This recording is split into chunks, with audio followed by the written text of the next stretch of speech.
cette vidéo, on va voir comment faire le tableau de signes d'un quotient et comment résoudre des inéquations de quotient. Tout d'abord, pour faire le tableau de signes d'un quotient, c'est exactement le même principe que le tableau de signes d'un produit, sauf que lorsqu'on fait le calcul d'un quotient, il se peut qu'il y ait des valeurs pour lesquelles le calcul ne soit pas possible, les fameuses valeurs interdites. Donc, d'abord, je cherche les valeurs interdites, et ensuite, je fais le tableau de signes du quotient. Un exemple. Faisons le tableau de signes de l'expression 2x moins 1 sur 3x plus 9. Tout d'abord, c'est le quotient de 2x moins 1 par 3x plus 9. Donc, le calcul peut ne pas être possible lorsque 3x plus 9 est égal à 0. Donc, cherchons la valeur interdite. En termes de rédaction, j'écris valeur interdite, 2 points, et je la recherche. 3x plus 9 égale à 0, c'est-à-dire 3x égale à moins 9. Autrement dit, x est égal à moins 9 tiers. Ça fait moins 3. Moins 3 est une valeur interdite. Je peux maintenant faire le tableau de signes. Donc, une ligne pour 2x moins 1, une ligne pour le signe de 3x plus 9, et ensuite une ligne pour le signe du quotient. Donc, pour rappel, d'abord je cherche toutes les frontières. Il se trouve qu'il y en a une que j'ai déjà. Ici, moins 3, ma valeur interdite, c'est la frontière de 3x plus 9. Je n'ai plus qu'à chercher que la frontière de 2x moins 1. 2x moins 1 égale à 0, c'est-à-dire 2x égale à 1, x vaut 0,5. Et maintenant, je fais les schémas de chaque fonction affine, de celle-là et de celle-là. 2x moins 1, sa frontière c'est 0,5, et c'est une fonction affine croissante, parce que devant le x, c'est positif. Et 3x plus 9, sa frontière c'est moins 3, et elle est croissante, parce que son coefficient directeur, c'est 3. Je n'ai plus qu'à rassembler toutes ces données dans mon tableau. J'ai deux frontières, je les mets dans l'ordre, moins 3 d'abord, 0,5 ensuite. 0,5 c'est la frontière de mon numérateur, moins 3 c'est la frontière du dénominateur. Chacune est croissante, donc négatif d'abord et positif ensuite. Et pour la deuxième, c'est pareil, négatif d'abord et positif ensuite. Attention à la dernière ligne, 0,5 va être une frontière, mais moins 3, c'est la valeur interdite. Donc, je marque ça, comme pour la fonction inverse, avec une double barre. Le calcul pour x égale à moins 3 n'est pas possible. Ceci signifie que le calcul pour x égale à 0,5 donne 0. Je finis par appliquer ma règle des signes. Moins sur moins donne plus, moins sur plus donne moins, plus sur plus donne plus. Et j'ai fait mon tableau de signes. Un deuxième exemple. Faisons le tableau de signes de l'expression x moins 2 sur 5 moins 2x. Je commence par quoi? Oui, la valeur interdite d'abord. C'est-à-dire, quand est-ce que le dénominateur 5x moins 2 pourrait être égal à 0? C'est-à-dire, lorsque moins 2x est égal à moins 5, lorsque x vaut 2,5. 2,5 est ma valeur interdite. Je ne peux pas faire tout ce calcul de division lorsque x vaut 2,5. Faisons le tableau de signes.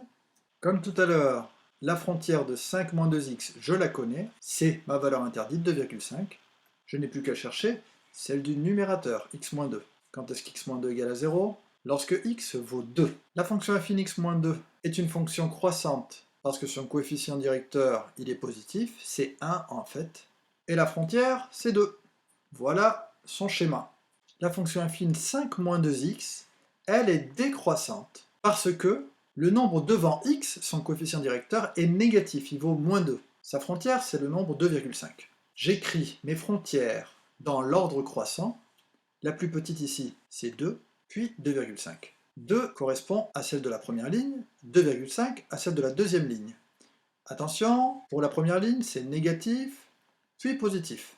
Pour la deuxième ligne, c'est positif, puis négatif. Pour mon quotient, je n'oublie pas de reporter la valeur interdite. Et j'applique la règle des signes. Moins sur plus donne moins, plus sur plus donne plus sur moins donne moins.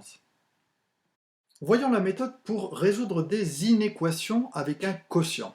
Tout d'abord, lorsque je vais résoudre une inéquation, tableau de signes. Tout comme on l'a vu avec les inéquations produits, pour résoudre une inéquation avec un quotient, je vais utiliser un tableau de signes dans la grande majorité des cas.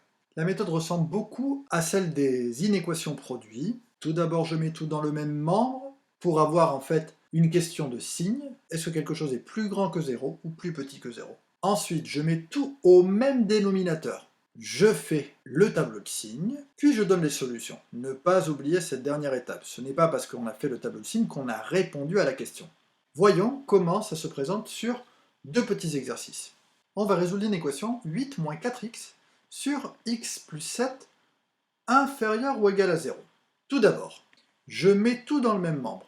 Eh bien, c'est déjà fait. J'ai déjà tout qui est dans le membre de gauche. À droite, je n'ai que 0. Deuxièmement, je mets tout au même dénominateur. Eh bien, c'est déjà le cas. J'ai bien toute mon expression écrite sous un seul trait de fraction. Je peux donc faire mon tableau de signes. Pour faire le tableau de signes, je commence par chercher ma valeur interdite. C'est-à-dire, quand est-ce que x plus 7 pourrait être égal à 0? Lorsque x égale à moins 7. Voilà ma valeur interdite. Je fais mon tableau de signes. Alors, la frontière de x plus 7, je sais que c'est moins 7. Je recherche la frontière de 8 moins 4x, c'est-à-dire lorsque moins 4x est égal à moins 8, lorsque x vaut moins 8 sur moins 4, c'est-à-dire 2. Cette fonction affine, elle est décroissante parce que devant le x, c'est négatif. La frontière est 2. Cette fonction affine est croissante parce que devant le x, puisque ce n'est pas négatif, c'est que c'est positif. En fait, c'est 1 qui multiplie x. La frontière est moins 7. Je remplis mon tableau. Les frontières sont moins 7 et 2. La première ligne, sa frontière c'est 2, la deuxième c'est moins 7. Pour la première ligne, c'est positif, puis négatif. Pour ma deuxième ligne, c'est négatif, puis positif. Et je fais le signe du quotient. Attention, je reporte bien la valeur interdite. Et j'applique la règle des signes. Plus sur moins donne moins, plus sur plus donne plus, et moins sur plus donne moins. Est-ce que j'ai fini? Ben non, il faut que je réponde à la question. Ma question la voilà. Quand est-ce que le quotient il est plus petit que 0? Quand est-ce qu'il est négatif? Il est négatif ici, il est négatif ici. Est-ce qu'il peut être égal à 0? Non, je n'ai pas inférieur ou égal à 0. Il ne peut pas être égal à 0. Je ne prends pas le 0.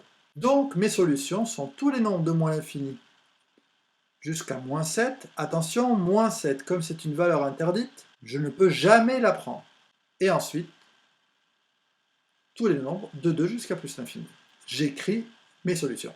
C'est la réunion des deux intervalles, moins l'infini, moins 7, ouvert, union, 2 ouvert, plus l'infini. Résolvons l'inéquation 3 divisé par 5x moins 2 supérieur ou égal à 1. Alors, tout d'abord, qu'est-ce que je dois faire? Je dois tout mettre dans le même membre. C'est-à-dire, j'obtiens 3 sur 5x moins 2 moins 1 supérieur ou égal à 0. Ensuite, je mets tout au même dénominateur. Ici, mon dénominateur, c'est 5x moins 2. Donc ce nombre, je vais devoir le multiplier en haut et en bas par 5x moins 2. 1, c'est la même chose que 1 sur 1. Je multiplie en haut et en bas par 5x moins 2. Supérieur ou égal à 0. C'est-à-dire cette inéquation. Et maintenant, je mets vraiment au même dénominateur. C'est-à-dire, il faut que je n'ai qu'une seule barre de fraction. J'écris mon dénominateur. Attention, comme j'ai un moins ici, c'est devant toute ma fraction, en particulier devant tout mon numérateur, si je ne touche pas le dénominateur. C'est-à-dire j'ai 3, et ensuite, moins 5x, moins 2, c'est-à-dire plus 2. Autrement dit, mon inéquation de départ, elle a les mêmes résultats que celle-ci. 5 moins 5x sur 5x moins 2 supérieur ou égal à 0. Sauf que celle-ci, je sais trouver ces solutions à l'aide d'un tableau de signes, donc je le fais. J'ai mon inéquation, je cherche la valeur interdite, quand est-ce que 5x moins 2 est égal à 0, c'est-à-dire quand est-ce que 5x est égal à 2, c'est-à-dire lorsque x est égal à 0,4. Pour cette valeur, ce calcul n'est pas possible. Je fais mon tableau de signes. Pour cette ligne, la frontière c'est la valeur interdite. Je recherche la frontière du numérateur et j'obtiens 1. Je fais les schémas qui correspondent à chacune de ces deux fonctions affines. Pour le numérateur, j'ai moins 5 devant x, donc c'est une droite qui descend, et la frontière c'est 1. Pour la deuxième, devant le x, c'est 5, elle monte parce que c'est positif, et la frontière c'est 0,4. Je les écris dans l'ordre, ici 0,4 est plus petit que 1, et je remplis le tableau de signes. La première ligne, sa frontière c'était 1, la deuxième, la frontière c'était 0,4, je remplis ces deux, positif puis négatif, négatif puis positif, et je fais le quotient. Je reporte bien ma valeur interdite, plus divisé par moins, ça fait moins, plus divisé par plus, ça fait plus, moins divisé par plus, ça fait moins. Quelle est la question posée? C'est quand est-ce que le quotient est plus grand ou égal à 0? Quand est-ce que c'est positif? C'est positif dans cette case. Est-ce que ça peut être égal à 0? Oui, c'est supérieur ou égal à 0. Donc je garde le 0. Les valeurs de x qui correspondent sont toutes celles-là, incompris. Attention, 0,4, je ne peux pas le prendre parce que c'est la valeur interdite. J'écris mes solutions. Mes solutions sont tous les nombres de l'intervalle 0,4 ouvert, 1 fermé. N'oubliez pas à chaque fois de prendre la calculatrice, vérifier que graphiquement, les résultats que vous avez obtenus collent bien. Bon entraînement!